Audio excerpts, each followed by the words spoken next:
আজ বানাবো ঠাকুর বাড়ির ধনেপাতা দিয়ে মুরগির মাংস। তার জন্য মাংসটা ধুয়ে রেখে দিয়েছি। মিক্সিতে আদা,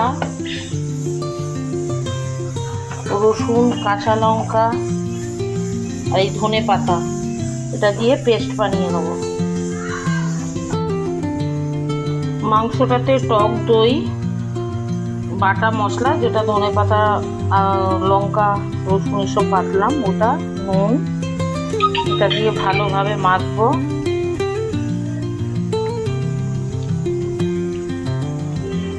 মেখে আধ ঘন্টা ম্যারিনেট করে রাখবো। আধ ঘন্টা 45 মিনিটের মতো ম্যারিনেট করবো। কড়াইয়ে সাদা তেল গরম করতে দিলাম,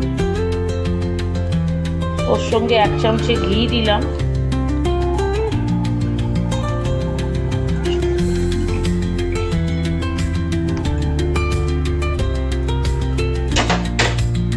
গোটা গরম মশলা ফোড়ন দিলাম।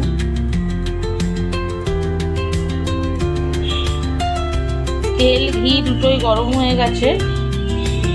দুটো পেঁয়াজ কুচিয়েছি সেটা দিলাম। এটাকে একটু লাল লাল করে ভাজবো।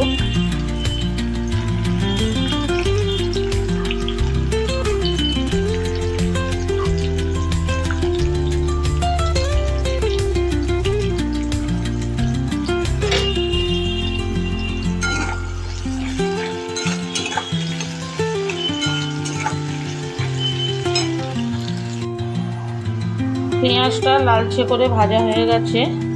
এবার ম্যারিনেট করা চিকেনটা আমি এতে দিয়ে দিচ্ছি।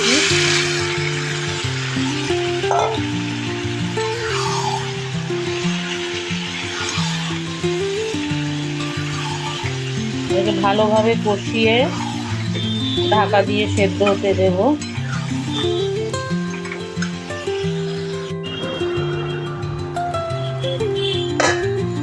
এটার মাংসগুলো সেদ্ধ হয়ে গেছে। গ্রেভিটা এটা একটু শুকনো শুকনো হবে, আর একটু গ্রেভিটা মরে গেলে এটাকে নামিয়ে নেব।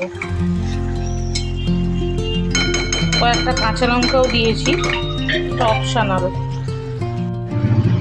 ঠাকুর বাড়ির ধনেপাতা মুরগি রেডি। এটা ভাত, রুটি, পরোটা সবের সঙ্গেই খুবই সুন্দর খেতে লাগবে। এটা একটু শুকনো শুকনো হয় একদমই।